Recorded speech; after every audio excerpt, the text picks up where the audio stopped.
Hello दोस्तों, मैं के साहू स्वागत करता हूं आप सभी का आपके अपने यूट्यूब चैनल रेवन स्टडी में। दोस्तों, ये जो क्वेश्चन आपकी स्क्रीन पर दिख रहा है, ये मैंने कल आपको होमवर्क में दिया था दोस्तों। याद होगा आपको, आप सभी ने हल भी कर लिया था इसे। ठीक है, तो जिन मित्रों को परेशानी हुई है, मैं उन्हें बता देता हूँ इस सवाल को किस प्रकार से किया जाएगा। देखो दोस्तों, मैंने पहले ही बोला है कि जब भी इस टाइप के सवाल आएँ तो आप सबसे पहले इनका क्या लो, अंतर लेते हैं। अंतर 7 और 2 के बीच अंतर, 7 और 9 के बीच अंतर 2, 9 और 12 के बीच 3, 12 और 17 के बीच 5, 17 और 24 के बीच 7। अब कुछ समझ में आ रहा है दोस्तों? देखो 2, 3, 5, 7, ये तो सब भैया कैसी संख्याएं हैं, समझ में आ रहा है कुछ? अभाज्य संख्याएं हैं ये। कौन सी संख्याएं हैं? अभाज्य संख्याएं। तो ये आगे जो अभाज्य संख्या होगी वो क्या होगी? 9। 9 बिल्कुल नहीं होगी। 9 क्योंकि अभाज्य संख्या नहीं है, 9 विषम संख्या है। तो अभाज्य संख्या क्या होगी? 11। अभाज्य संख्याएं तो आप जानते ही होंगे सब क्या होती हैं, जिसमें जो संख्या स्वयं और एक के अलावा किसी और से ना कटे उसे अभाज्य संख्या कहते हैं। जानते हैं दोस्तों? तो अब इसमें अगर 11 जोड़ देंगे 24 में तो कितना होगा? 24 और 11, 4 1 5, 2 1 3, 35। जो आपका सी ऑप्शन है, सॉरी बी ऑप्शन है, आपका राइट आंसर हो गया। ठीक है दोस्तों, चलते हैं। आज का ए रहा पहला क्वेश्चन। लिखा है सर्किल। सर्किल को लिख रहे हैं RICEL तो ये CIRCLE। क्या लिख रहे हैं? RICELC। आप बड़े ही आसानी से देख रहे हैं, इसमें कुछ नहीं हो रहा है, केवल क्रॉस हो रहा है। देखो आर जो है यहाँ आ गया, सी यहाँ आ गया, आई यहाँ करते हैं, सी यहाँ, ई यहाँ, एल बीच में यहाँ करते हैं। तो इसी प्रकार स्क्वायर का निकाल लें, SQUARE निकालेंगे तो यू यहाँ आएगा, एस यहाँ आ जाएगा, तो यू यहाँ, एस यहाँ, क्यू बीच में। ये उसी ऑप्शन, हाँ 2 ऑप्शन बचे हैं इससे, तो पहला और दूसरा तो कट जाएगा। अब देखते हैं ई यहाँ, ए यहाँ, आर यहाँ, तो कौन सा ऑप्शन है? UQSERA, डी ऑप्शन जो आपका सही होगा। ठीक है दोस्तों, चलते हैं अगले प्रश्न पर। ए रहा, क्या लिखा है? निम्नलिखित 5 में से 4 किसी ना किसी प्रकार से समान है और एक उनमें अलग है, तो बताएं वह शब्द कौन सा है? तो भैया लिखा है सोना, चांदी, एल्युमिनियम, पारा, सोडियम। देखो, जो सोना है, चांदी है, एल्युमिनियम है और सोडियम है, ये क्या है? धातु। धातु है। ठीक है, ये कैसी धातु? जितनी भी धातु होती हैं दोस्तों, आप सभी जानते हैं, वो सब क्या होती हैं? ठोस होती हैं ठोस। और जो पारा है ना दोस्तों, तो ये पारा जो है वो होता है अर्ध ठोस, क्योंकि लिक्विड अवस्था में भी पाया जाता है, मतलब थोड़ा होता है ना लचीला सा, लिक्विड टाइप का। तो ये भैया आपका अलग हो गया, ऑप्शन नंबर डी ये आपका अलग है। ठीक है, ये आपका राइट आंसर है।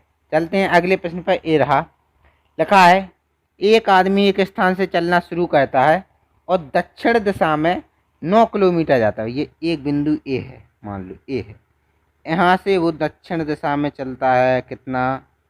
9 किलोमीटर। ठीक है, फिर वह इसके बाद वह पूर्व में मुड़कर 3 किलोमीटर जाता है, पूर्व में मुड़कर 3 किलोमीटर चला गया। फिर वह दक्षिण में मुड़ता है, 3 किलोमीटर जाता है, ये ए चला गया। और फिर 8 किलोमीटर पश्चिम में जाता है, तो यह पश्चिम में जाएंगे तो इस साइड जाएंगे, ए चला गया ये 8 किलोमीटर। कोई दिक्कत नहीं ना? दिक्कत। अब पूछा क्या है उसने कि वह प्रारंभिक स्थल से किस दिशा तथा कितनी दूरी पर है। तो ये अपन को, ये तो है उसका प्रारंभिक स्थल, ये है उसका अंतिम स्थल, तो ये ए वाली दूरी बतानी है ना अपन, ए वाली। क्या दिक्कत है? निकाल दो।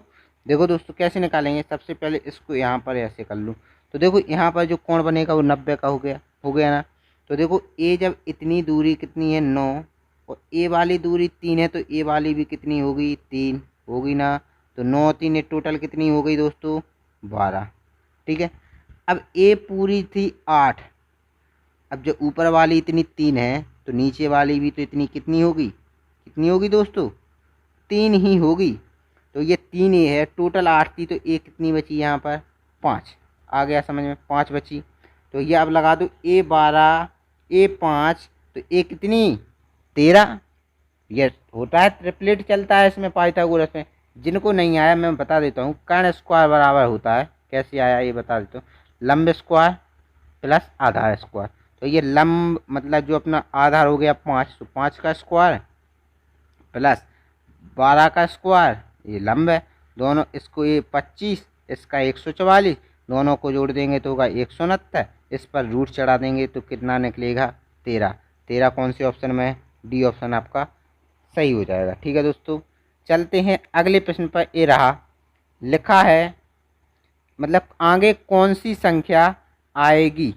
ठीक है, तो ये आगे कौन सी संख्या आएगी, तो ये धीरे धीरे इसमें ही बढ़ रही है, कुछ ज़्यादा तो बढ़ नहीं रही है। तो सबसे पहले अंतर लेते हैं, ऐसी सीरीज आ जाए तो आप सबसे पहले अंतर लो। पहला अंतर लो, पहले पन्ना समझ में आए तो दूसरा लो, दूसरा ना आए तो तीसरा लो। 3 या 3 तक मैक्सिमम, 3 तक आपको अंतर में समझ में आया है। अगर अंतर से आ रहा होगा तो 3 सीरीज तक आपको समझ में आ जाएगा। उसके अगर अंतर से नहीं आ रहा होगा तो फिर उसमें दूसरा लॉजिक लगेगा। तो सबसे पहले अपन को अंतर से ही काम करना है। तो 9 से भैया 13 कितना, 4। 13 से 22 9। 22 से 38 कितना बड़ा भैया, 16। और 38 से 63 5, 13 5 और ये 2 25। तो देखो भैया 1 9 4 9 16 25 सब दिख रहे हैं। 2 का, ये 3 का, ये 4 का, ये 5 का। तो अगला कौन सा होगा, 6 का, यानी कितना, 36। अब 63 में 36 जोड़ेंगे तो जोड़ोगे 6 और 3 9 और 6 और 3 9 99। बी ऑप्शन आपका राइट आंसर हो गया। ठीक है दोस्तों, चलते हैं अगले प्रश्न पर। ये है, लिखा है रवि के पिता का एक पुत्र रोहित है। ये रवि हैं, रवि हैं जो ये रवि, रवि के पिता हैं, इनका एक पुत्र है कौन, रोहित। ठीक है दोस्तों, रोहित, रोहित। अब क्या कहें, जिसकी बुआ लक्ष्मी, यानी रोहित की बुआ है जो लक्ष्मी है, कौन है, लक्ष्मी। क्या है ये, बुआ, जी इनके पिता थे। ठीक है दोस्तों, अब क्या, जिनके पति राव, यानी लक्ष्मी के पति कौन है, राव। ठीक है, पति हो गए, के ससुर मोहन, इनके ससुर भैया मोहन, मोहन भैया। एक बात है, जब इनके ससुर हुए हैं, ससुर हैं, तो इनकी बेटी, इनकी पत्नी है जो लक्ष्मी, वो क्या लगे, मोहन इनके क्या लगे भैया, पिता हुए। ठीक है, इतनी बात है। ये दोनों आपस में भाई बहन। ठीक है, इतनी सब चीज़ के लिए। अब पूछा क्या है उसने, मोहन का रवि से, यानी मोहन का, रवि कहाँ है, ये है, रवि से रिलेशन भैया। ये जब इनके पिता हैं तो इनके भी तो पिता होंगे, होंगे कि नहीं होंगे। तो भैया पिताजी के पिताजी अपने क्या लगेंगे, दादाजी।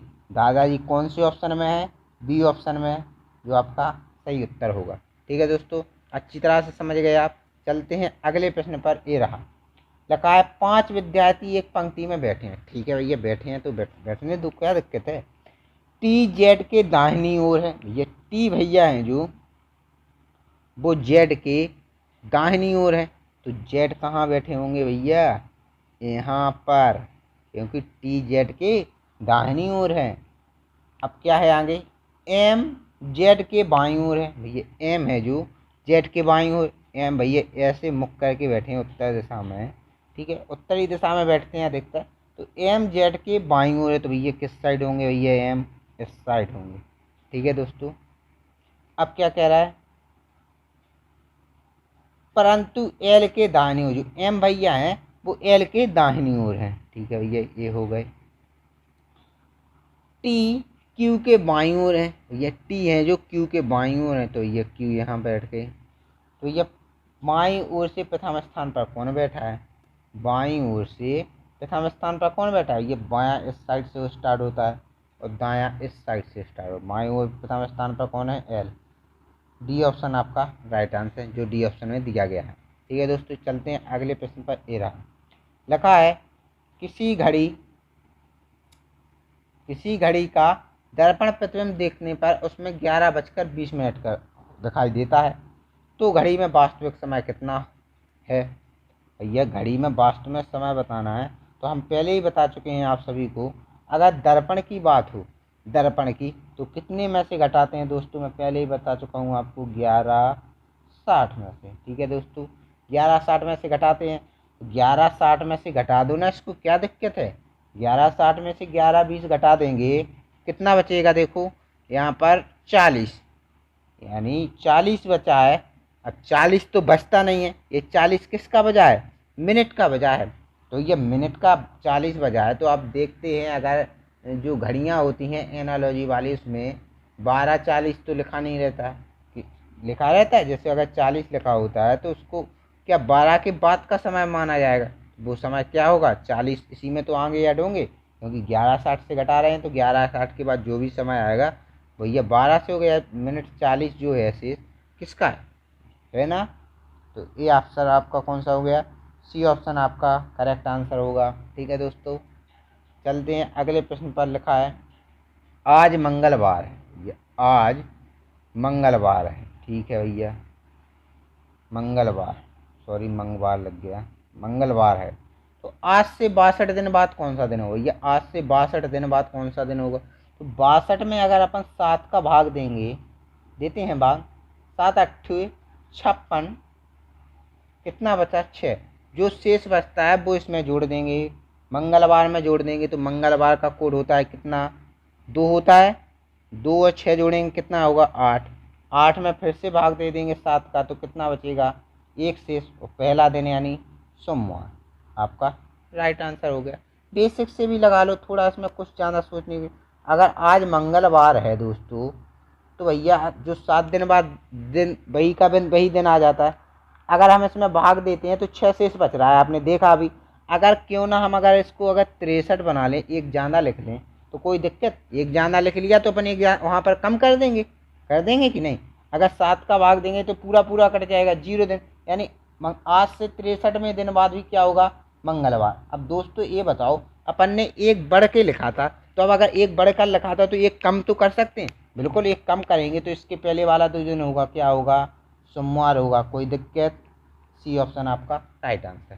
ठीक है, चलते हैं अगले प्रश्न पर। ये रहा, आकृति को पूर्ण करना है, तो ये कैसे करेंगे? देखो करते हैं इस आकृति को पूर्ण, कैसे करेंगे देखते हैं।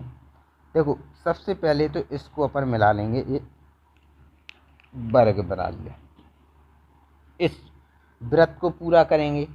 और भैया इसमें एक ऐसी रेखा भी तो चल रही थी। ये तो पहले देखो कौन कौन से ऑप्शन में दिया गया है, बी और सी में लगभग वो डी में लग रहा है, तो ए गलत, सी भी गलत। अब भैया जो रेखाएं हैं ये किनारे पर हैं बिल्कुल, देखो 3, और इसमें दी गई हैं बिल्कुल यहाँ तक, तो भैया ये भी गलत। अब बचा कौन सा? डी ऑप्शन, जो आपका राइट आंसर है। ठीक है दोस्तों, चलते हैं अगले प्रश्न पर। ये रहा, दी गई आकृति में कितने त्रिभुज हैं? दोस्तों मैं इस टाइप का क्वेश्चन करवा चुका हूँ पिछली वीडियो में, पिछली 2-3 वीडियो में लगातार इसी टाइप से क्वेश्चन था। मैंने सोचा इस बार थोड़ा और डेवलप करके दे दूँ।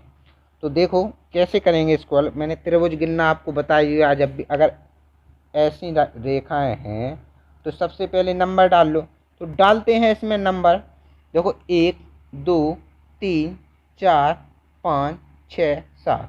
अगर इन सब को जोड़ देंगे, यही बताया था मैंने, इन सब को जोड़ेंगे तो कितना आएगा? 28। दोस्तों 28 आया। ठीक है, अब मैंने बोला था जितनी क्षैतिज रेखाएं होती हैं एक पिछले वीडियो की, उतने ही त्रिभुज होते हैं। अब आप हमें ये बताओ, ये जो चीज़ है यहाँ से 28 हो गई ऊपर वाले त्रिभुज। अब इस वाले त्रिभुज को अगर देखें तो वही की वही चीज़ है ना। फिर इसमें नंबर डालो, 1 2 3 4 5 6 7, तो इससे भी 28 निकलेंगे और ऊपर वाले से भी 28 निकलेंगे।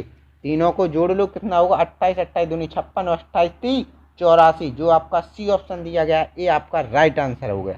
ठीक है दोस्तों, इसमें 84 त्रिभुज हैं, इसमें 84 से एक भी ज़्यादा त्रिभुज नहीं करेगा। ठीक है, चलते हैं अगले प्रश्न पर। ये रहा, लिखा है मंत्री जी ने कानपुर में अपने समस्त कार्यक्रम रद्द कर दिए और वे वायु मार्ग से राजधानी चले गए। एक समाचार पत्र, मतलब एक समाचार में न्यूज है ऐसी कि मंत्री जी का कुछ काम होगा कानपुर में, किसी कार्यक्रम से आए होंगे, उनका दौरा होगा, तो भैया अचानक उन्हें कोई काम पड़ गया, तो भैया वो चले गए राजधानी, सब कार्यक्रम रद्द कर दिए। बोले नहीं भैया मंत्री जी हैं, बोले काम रद्द कर दिए, वो दिल्ली चले गए, कहाँ, वायु मार्ग से। तो भैया पूर्व धारणा क्या कह रही हैं, देखते हैं। तो भैया कह रहा है वो, ऐसे समाचार हमेशा मुख्य शीर्षक होते हैं। भैया बिल्कुल होंगे ये ऐसे। आप हमें ये बताओ, कोई मंत्री है, कोई कार्यक्रम के लिए आया है, और वो कार्यक्रम के लिए कानपुर तक आ गया, मान लो जैसे दिल्ली से कानपुर तक आ गया, और एकाएक आपका कार्यक्रम रद्द कर दे और वापस दिल्ली चले जाएं, तो ये चर्चा का विषय होगा कि नहीं? अगले दिन वाले अखबारों की, न्यूज़पेपरों में सीधी मुख्य हेडिंग, मुख्य पृष्ठ पर बड़ी अक्षरों से हेडिंग मिलती है ऐसी, ये मंत्री जी आए, उन्होंने अपना काम किया ही नहीं, कार्यक्रम जो था उसमें भाग ही नहीं लिया, और वो अपना रद्द करके कार्यक्रम चले गए।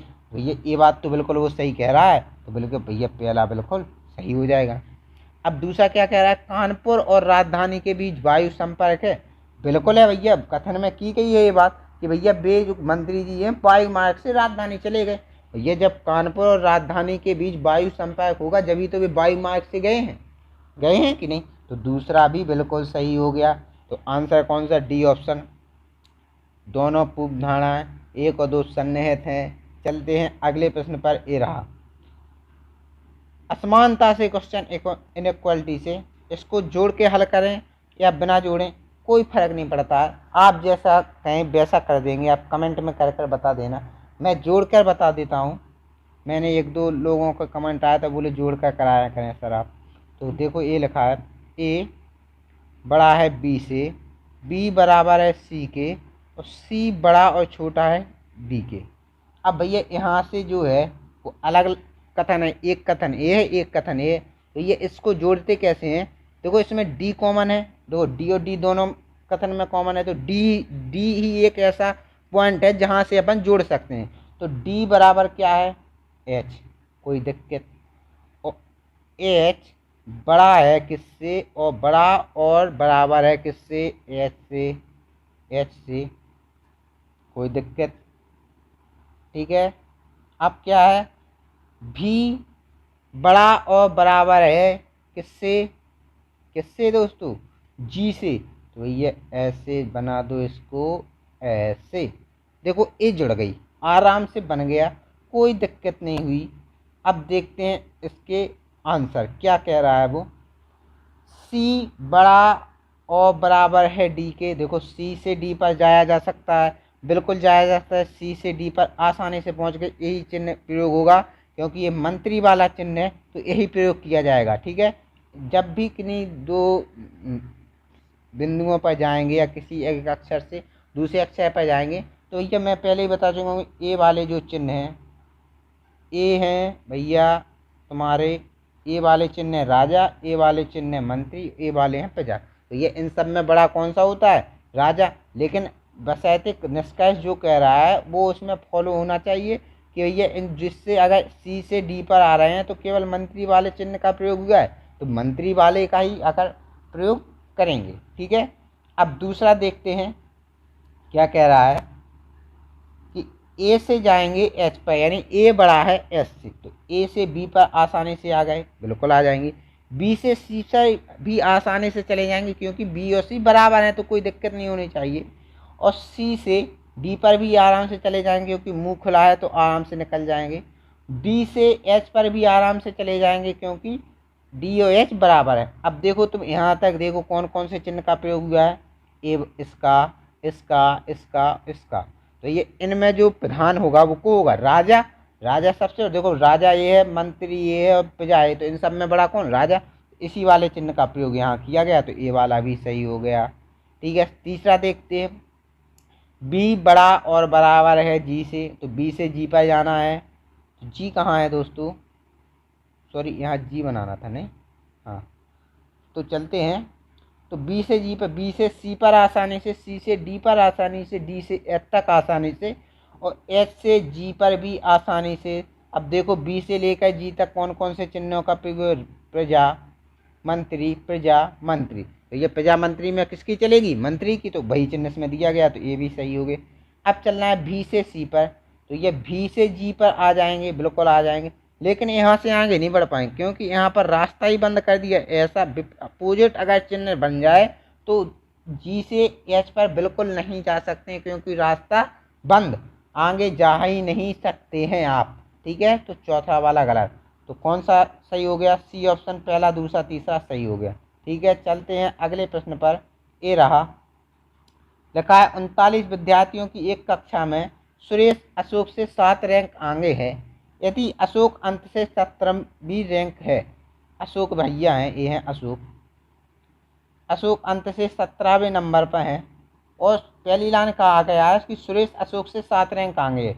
अगर सुरेश अशोक से 7 रैंक आगे है, कितने भैया? 7 जोड़ो भैया इसमें, ये इस सुरेश होंगे यहाँ। 17 और 7 कितना होगा दोस्तों? 24, 24 होगा ना? हाँ, 24 प्लस 7 होंगे। तो ये जो सुरेश हैं वो दाएं साइड से कितने नंबर पर है? 24 नंबर पर। तो सुरेश की आरंभ से स्थिति क्या होगी? ये इस साइड से स्थिति निकालनी है सुरेश की भैया। अंत से दिया है टोटल बराबर, आपको पता है L प्लस R माइनस 1, लगा दो 39 बराबर 24 माइनस R प्लस, सॉरी यहाँ प्लस R माइनस 1। तो 39 में से जब 23 घटा देंगे, क्योंकि यहाँ 23 बचेगा तो R बचेगा, यहाँ आप घटाएंगे तो कितना बचेगा? 16। 16, ए ऑप्शन आपका राइट आंसर हो गया। ठीक है दोस्तों, चलते हैं अगले प्रश्न पर। ए रहा, लिखा है स्टार, तो STAR, स्टार को JBAI लिखा जाता है। S 19 पर, T 20 पर और A 1 पर, R 18 पर, J 10, B 2 1 9। भैया आप देख रहे हैं, समझ गए होंगे क्योंकि इस टाइप का प्रश्न मैं करा चुका हूँ पहले। देखो S से 10 तो किसी भी हालत में विपरीत भी नहीं बनेगा, माइनस करेंगे तो भी ऐसा नहीं होने वाला। अगर 1 और 9 को जोड़ दें तो कितना होगा? 10। देखो लिखा है यहाँ पर। 2 और 0 को जोड़ेंगे कितना होगा? 0, तो 2 लिखा है। 1 का 1, 8 और 1 को जोड़ेंगे कितना? 9। इसी प्रकार मून का लिखना है अगर MOON, तो 13 15 15 14, तीनों एक कितना होता है? 4, 4 पर क्या? D, 5 एक कितना होता है? 6, 6 पर F, 5 एक फिर से 6 होगा तो फिर से F, और 4 एक 5 फिर से E, DEEF यानी डीप। ए ऑप्शन आपका राइट आंसर हो गया। ठीक है दोस्तों, चलते हैं अगले प्रश्न पर। आखिरी सवाल आज के वीडियो का दोस्तों, देखते हैं क्या लिखा है।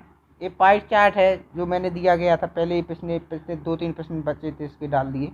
ये क्वेश्चन क्या कह रहा है? एक वर्ष में फुटबॉल और क्रिकेट पर खर्च किए का अनुपात बताइए। ये क्रिकेट पर कितना खर्च हुआ? 25%। फुटबॉल पर कितना? 15%। ये भैया खेलों पर एक वर्ष का खर्च दिखाया गया है, खेलों पर कितना खर्च। तो ये पहले फुटबॉल कहा तो भैया फुटबॉल, फिर क्रिकेट तो क्रिकेट। फुटबॉल पर कितने परसेंट? 15 और परसेंट, और क्रिकेट पर 25%। अनुपात बनाएंगे तो ये परसेंट से तो कोई लेना नहीं, 5 से काट लो, 5 15 और 5 25, यानी 3:5 में क्रिकेट और फुटबॉल पर खर्च हुआ, यानी बी ऑप्शन आपका राइट आंसर हो गया। ठीक है दोस्तों, ये था आज का आखिरी प्रश्न। ये प्रश्न है आपको लिए होमवर्क में, है प्रश्न दोस्तों, आप इसे घर पर करें और आंसर कमेंट में करें। वीडियो अगर आप लोगों को पसंद आई हो तो दिल से लाइक करें दोस्तों, ठीक है, और वीडियो को शेयर भी करें, अन्य दोस्तों को भी बोलें, वो भी देखें, वो भी ऐसे ऐसे रीजनिंग के प्रश्न लगाएं। मैं आपके लिए बहुत ही बढ़िया बढ़िया प्रश्न लेकर आ रहा हूं, देख ही रहे हैं आप वीडियो में। तो ठीक है दोस्तों, वीडियो को शेयर करें, लाइक करें और चैनल को सब्सक्राइब करवाना ना भूलें। ठीक है दोस्तों, आप अपने दोस्तों को भेजें, वो भी सब्सक्राइब करें ताकि लॉकडाउन में पढ़ाई का आनंद लें। देखो कोरोना चल रहा है, इससे भी बचना है, तो भैया ये हम लोगों की जो मेहनत कर रहे हैं, थोड़ा बहुत लाइक अगर मिल जाती, कमेंट आ जाते तो हम लोगों को बड़ी ही प्रसन्न होती है। ठीक है दोस्तों, तो आप वीडियो को लाइक करें, शेयर करें, कमेंट करें, घर पर रहें, सुरक्षित रहें। Bye bye, tata, take care. मिलते हैं अगली वीडियो में।